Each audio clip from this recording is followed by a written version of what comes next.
출애굽기는 야곱의 가족 70명이 애굽을 이주하면서 시작됩니다.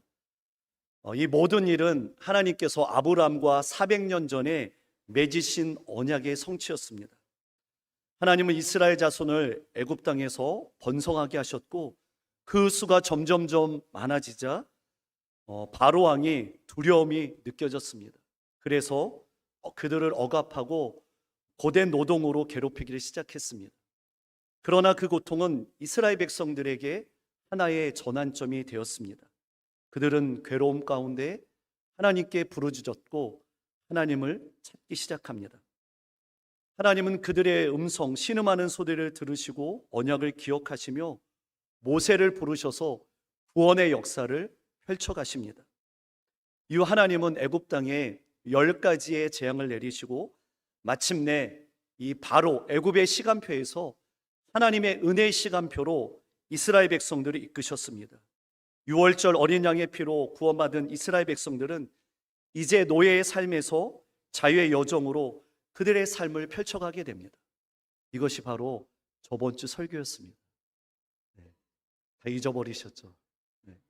제가 다시 한번 설명드리면서 이렇게 이스라엘 백성들이 하나님의 은혜를 받고 그 다음에 펼쳐진 이스라엘 백성들의 삶의 다른 장면은 어떻게 펼쳐질까요? 여러분, 우리가 인생을 살아가다 보면 두 갈래의 길의 앞에 서게 됩니다. 하나는 가까워 보이고 쉬운 길이 있고, 또 하나는 멀고 험한 길이 우리 앞에 놓여 있습니다. 누구나 편안하고 빠른 길을 선호하지만 때로는 이해할 수 없는 이유로 하나님은 우리를 일부러 돌아가는 길, 광야의 길로 인도할 때가 있습니다. 오늘 우리는 하나님께서 왜 이스라엘 백성들을 그렇게 인도하셨는지, 그리고 오늘날 우리의 삶 가운데 광야 같은 길로 인도하시는지 말씀을 통해서 살펴보길 원합니다. 라암셋을 떠나 숫곳에 이른 이스라엘 백성들은 이제 약속의 땅 가나안 땅에 도달하는 두 개의 대표적인 길 중에 하나를 선택해야 합니다. 한 길은 수에즈 운하 북단을 지나 지중해 해안선을 따라가는 해안길이 그들에게 펼쳐집니다. 이 길은 쉽고 가까이 갈 수 있는 길로 장애물이 없으면 그 당시만 해도 약 일주일에서 2주일 걸리면 도달할 수 있는 길입니다. 그런데 하나님께서는 어떤 이유에서인지 이 길이 아닌 멀고 험한 길, 홍해를 따라 남방신의 광야로 들어가는 길로 이스라엘 백성들을 이끌어 가십니다. 이스라엘 백성들만 이렇게 인도하시는 것이 아니라 지금 우리의 삶 가운데도 하나님은 우리를 그렇게 인도하십니다. 그렇다면 왜 주님께서 그 멀고 험한 광야길로 가게 하시는 것일까? 처음 이스라엘 백성들은 애굽을 탈출했을 때에 어디로 가야 할지 방향이 전혀 몰랐습니다. 어떤 위험이 자기들 앞에 도사리고 있는지, 또 어떤 길을 따라 나가야 하는지 전혀 알 수 없었습니다. 그들이 가장 쉬운 길은 일주일이면 가나안 땅으로 갈 수 있었습니다. 그 길은 잃어버릴 염려가 없었고, 그 길을 따라가면서 어떤 생각을 할 필요가 없습니다. 그냥 넓은 길을 따라서 그 길을 가면 됩니다. 그러나 하나님께서는 이스라엘 백성들을 그 길로 인도하지 않으셨습니다. 왜냐하면 그 길은 편하긴 했지만 무서운 적이 기다리고 있기 때문입니다. 그 대신 하나님께서는 이스라엘 백성들을 길도 없는 광야길로 인도했습니다. 하나님께서는 편하고 빠른 길을 두고 잃어버리기 쉬운 길, 도대체 어디로 가고 있는지 전혀 알 수 없는 그 길로 이스라엘 백성들을 인도했습니다. 그런데 하나님은 불안한 그들에게 하나님 자신을 상징하는 불기둥과 구름기둥을 그들에게 보여주셨습니다.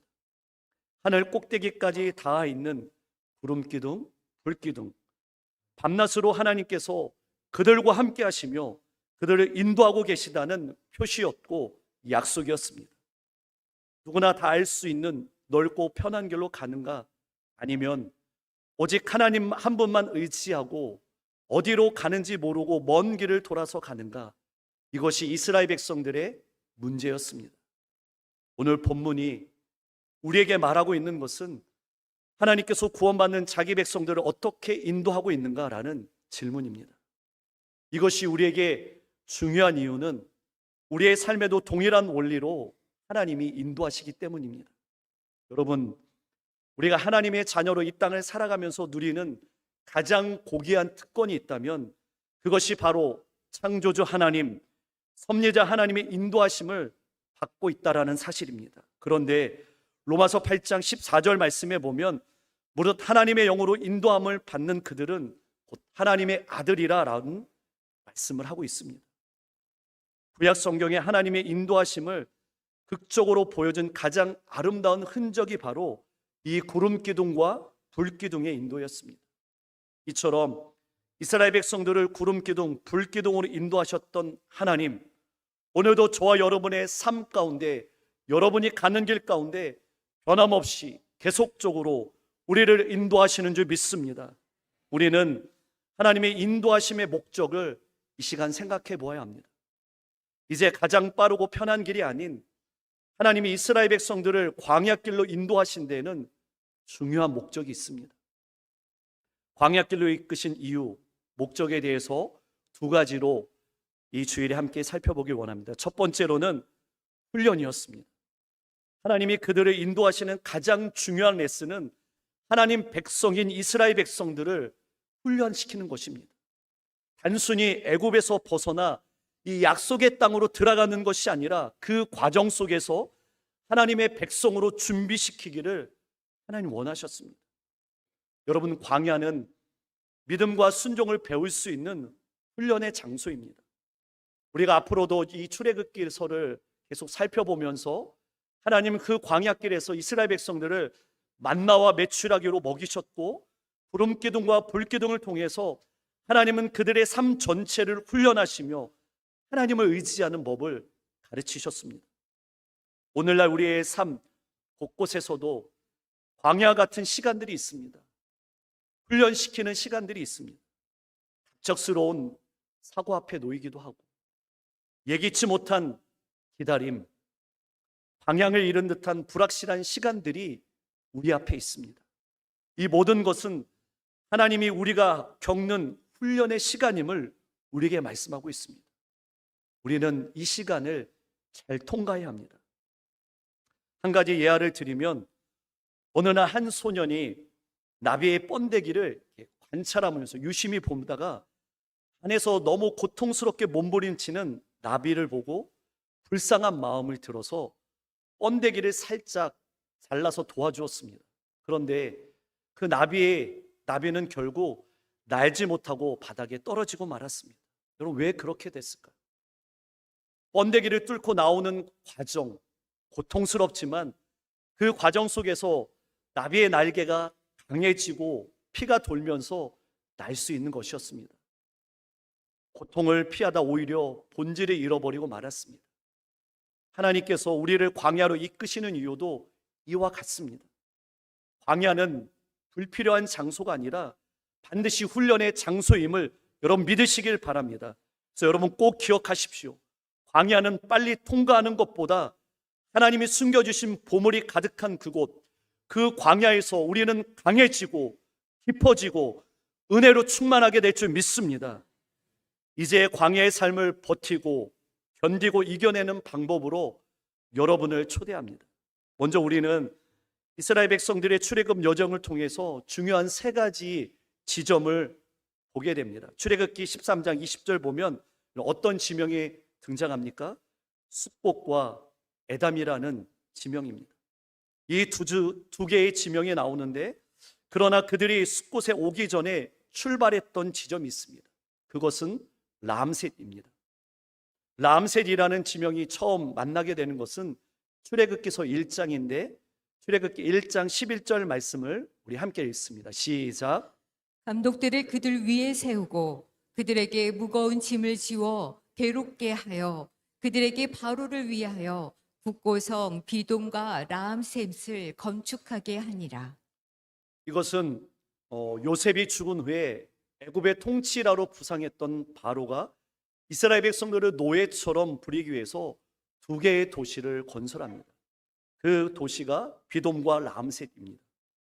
여러분, 람셋 하면 이스라엘 백성들은 무엇이 연상될까요?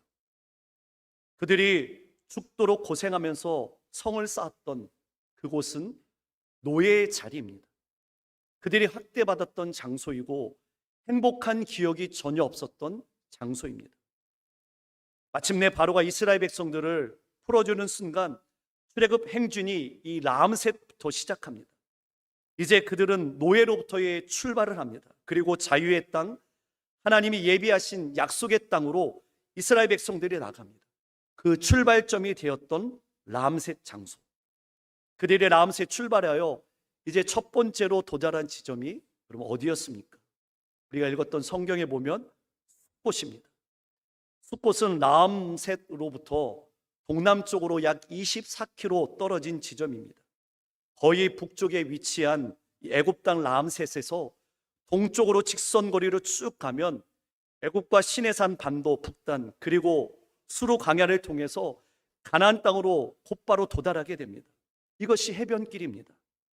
그러나 이스라엘 백성들은 애굽 땅에서 남쪽으로 내려와 시내 광야를 거쳐 다시 가나안 땅으로 올라가면서 하나님이 약속하신 그 땅으로 들어가게 됩니다.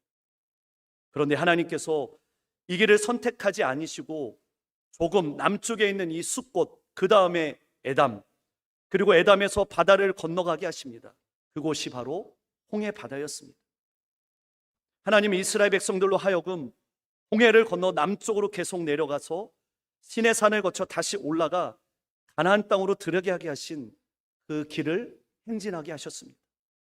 여러분, 왜 하나님께서 이스라엘 백성들이 이렇게 길을 인도하셨을까요? 여기에는 매우 중요한 이유가 있습니다. 우리 함께 출애굽기 13장 18절 말씀을 읽어봅시다. 시작. 그러므로 하나님이 홍해의 광야길을 돌려 백성을 인도하심에 이스라엘 자손이 애굽 땅에서 대열을 지어 나올 때에. 여기 보면 중요한 표현이 있습니다. 홍해의 광야길로 돌려라는 표현입니다.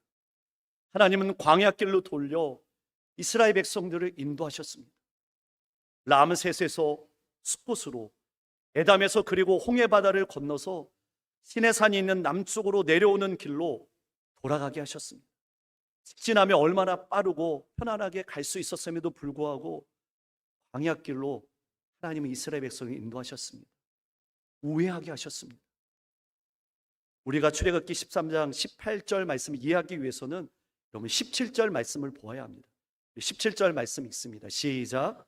바로가 백성을 보낸 후에 블레셋 사람의 땅의 길은 가까울지라도 하나님이 그들을 그 길로 인도하지 아니하셨으니 이는 하나님이 말씀하시기를 이 백성이 전쟁을 하게 되면 마음을 돌이켜 애굽으로 돌아갈까 하셨습니다. 아멘. 하나님은 잘하셨습니다. 그들을 그냥 놔두면 전쟁이 일어날 것을 분명히 아셨습니다. 동쪽으로 직선거리를 선택하면 어느 족속과 있는 곳을 통과해야 합니까? 블레셋 족속입니다. 그곳을 통과하면 여러분 어떤 일이 일어납니까? 전쟁이 일어납니다. 전쟁이 일어나면 이스라엘 백성들은 고생합니다. 고생하면 그 사람들은 이런 생각을 할 것입니다. 왜 우리가 이런 고생을 하냐? 가자. 가나안 땅이 아닌 다시 애굽으로 돌아가자라는 결심을 할 것입니다. 하나님은 이스라엘 백성들이 아직 전쟁을 치르거나 이길 만한 준비가 되지 않았었음을 아셨습니다. 그래서 남쪽으로 서서히 돌아가는 길을 그들에게 보이시며 무려 40년이라는 세월을 그들에게 가게 하셨습니다. 하나님이 직선으로 가는 길을 선택하지 않고 숫곳으로 해서 남쪽으로 트는 데는 하나님의 중요한 섭리가 여기 있습니다. 여기에는 하나님께서 이스라엘 백성들의 체질을 잘 알고 계셨습니다.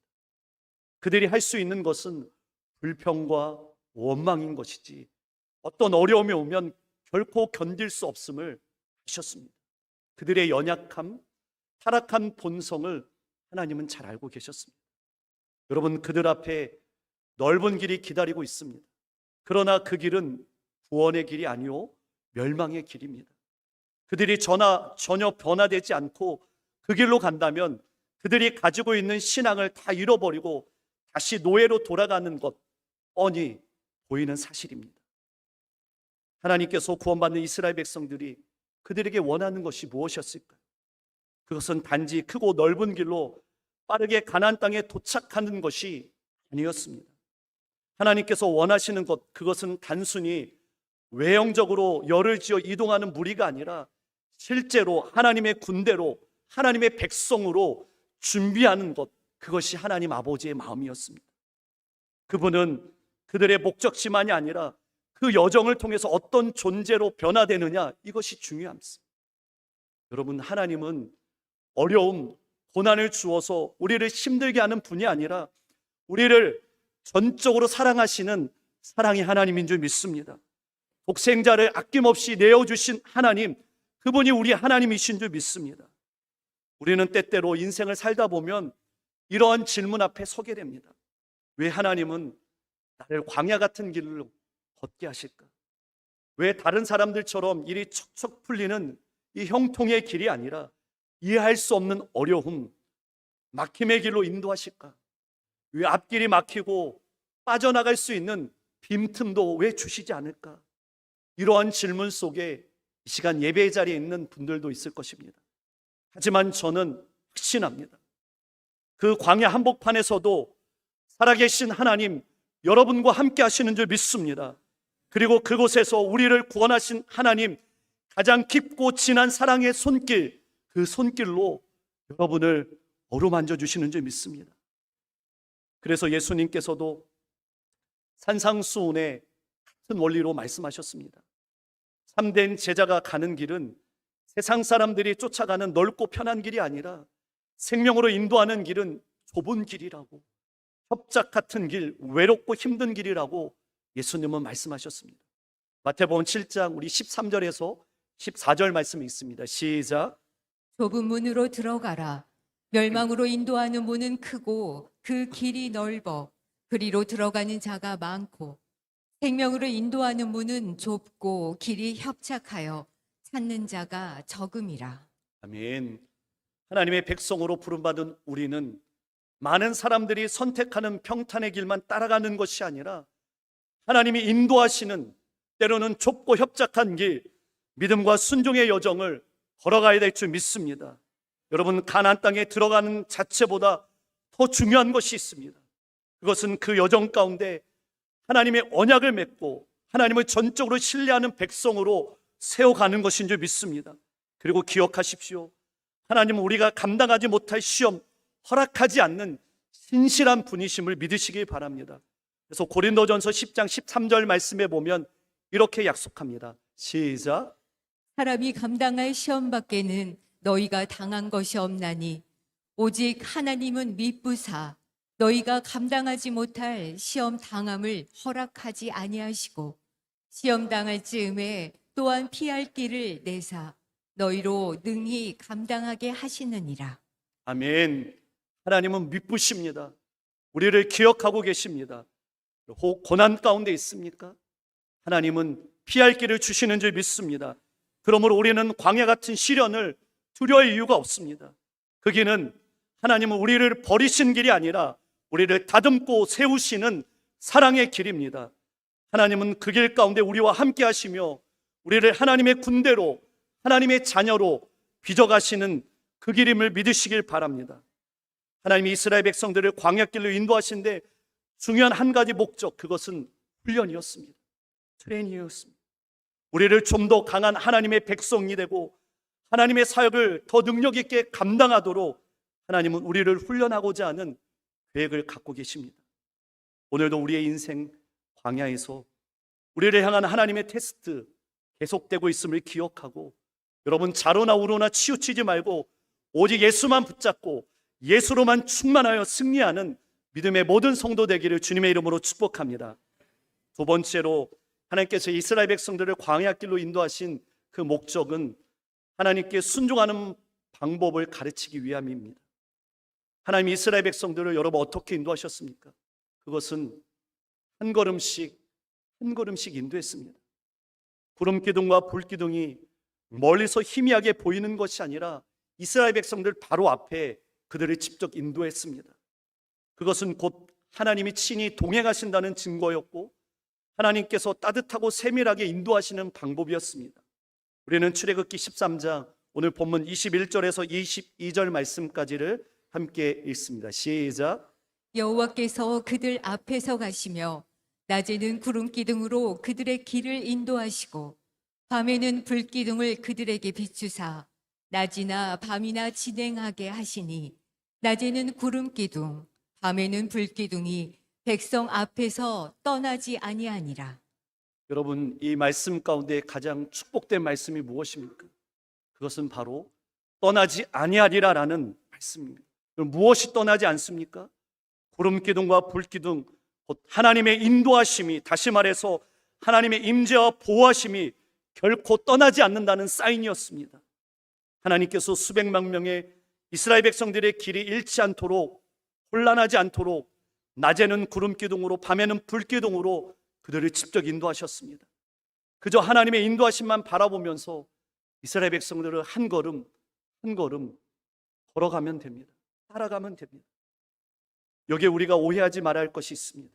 구름 기둥과 불 기둥, 이것은 따로 존재하는 두 개의 기둥이 아니라 이는 하나님의 임재를 상징하는 쉐키나 영광을 드러내는 하나의 심볼이었습니다.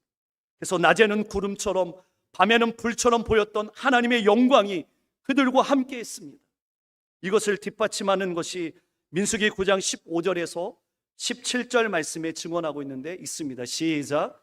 성막을 세운 날에 구름이 성막 곧 증거의 성막을 덮었고 밤이면 불 모양이 있었는데 구름이 성막에서 떠오르는 때에는 이스라엘 자손이 곧 행진하였고 구름이 머무는 곳에 이스라엘 자손이 진을 쳤으니.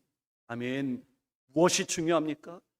구름 기둥이 어떻게 생겼고 불 기둥이 어떻게 존재하는가, 이런 과학적인 증명이 아니라 하나님의 임재와 영광이 떠나지 않았다는 것, 그리고 그 인도하심을 따라 백성들이 순종하며 움직였다라는 것이 중요한 줄 믿습니다. 여러분, 진정한 그리스도인들은 하나님의 인도하심을 따라 살아가는 사람인 줄 믿습니다. 오늘날 우리는 더 이상 구름 기둥이나 불 기둥이 보이진 않지만 성령님께서 우리 안에 내주하시며 그분의 뜻대로 우리를, 여러분의 교회를 인도하시는 줄 믿습니다. 하나님은 지금도 살아계십니다. 여러분, 하나님을 제한하지 마십시오. 하나님에 대한 기대치를 높이십시오. 하나님은 우리의 생각과 경험의 틀에 갇혀 있는 분이 아니십니다. 그분은 초월하시는 전능하신 하나님이시며 때로는 우리를 결핍이라는 훈련의 길로 이끄시기도 합니다. 그러나 그 이유는 우리의 시선이 세상에서 예수님께로 옮겨가기 위해서 우리를 훈련하시는 것입니다. 성도 여러분, 광야의 구름 기둥, 불 기둥은 단지 방향을 알려주는 그런 도구가 아니었습니다.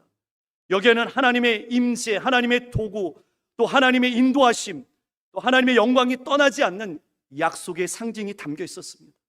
그렇다면 이스라엘 백성들이 보여야 할 반응이 무엇일까요? 더 나아가서 오늘 예비하는 여러분들이 보여야 할 반응이 무엇일까요? 그것은 순종인 줄 믿습니다.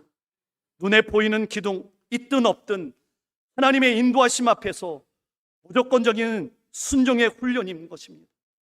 이것이 광야에서, 그리고 우리의 인생길에서 반드시 필요한 영적인 태도인 것입니다. 광야는 내가 무엇을 하는 곳이 아닙니다.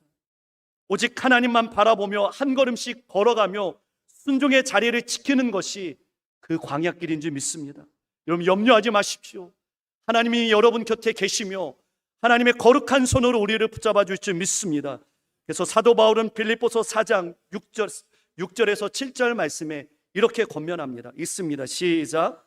아무것도 염려하지 말고 다만 모든 일에 기도와 간구로 너희 구할 것을 감사함으로 하나님께 아뢰라. 그리하면 모든 지각에 뛰어난 하나님의 평강이 그리스도 예수 안에서 너희 마음과 생각을 지키시리라. 아멘. 여러분, 어떤 일 앞에서도 기도와 간구로 하나님 앞에 기도하십시오. 그러면 우리의 마음을, 심령을 하나님의 평강으로 다스려 주실 줄 믿습니다. 사랑하는 성도 여러분, 인생을 살다 보면 문제를 해결하는 사람이 되려 하지 말고 문제를 하나님께 해결받는 사람이 되십시오. 내 힘으로, 내 경험으로, 내 배경으로 해결하지 말고 전적으로 하나님을 신뢰하며 하나님의 인도하심, 성령의 동행하심을 구하십시오. 그리고 믿음으로 선포하십시오. 나는 믿습니다. 나의 문제보다 크신 하나님이 해결해 줄 줄 믿습니다. 그런 믿음의 선포가 있을 때에 우리는 승리케 될 줄 믿습니다. 여러분, 지금 어떤 길을 걷고 있습니까? 갑작스러운 실직에 놓여 있습니까? 병고와 싸우고 있습니까? 인생의 관계에 어려움을 경험하고 있습니까? 자녀들 때문에 고통스러워하고 있습니까? 경제적인 부분이 막혀서 어찌할 바를 모르는 광야길에 있습니까? 하나님은 우리를 결코 편한 길로 인도하지 않습니다. 그러나 반드시 좋은 길로, 구원의 길로 인도하십니다. 훈련의 광야, 순종의 광야, 하나님과 동행하는 광야, 그 길 끝에서는 반드시 하나님의 뜻이, 하나님의 승리가 우리를 기다리고 있는 줄 믿습니다. 그 믿음 가지고 우리 결단하며 하나님 앞에 찬양으로 올려드리겠습니다.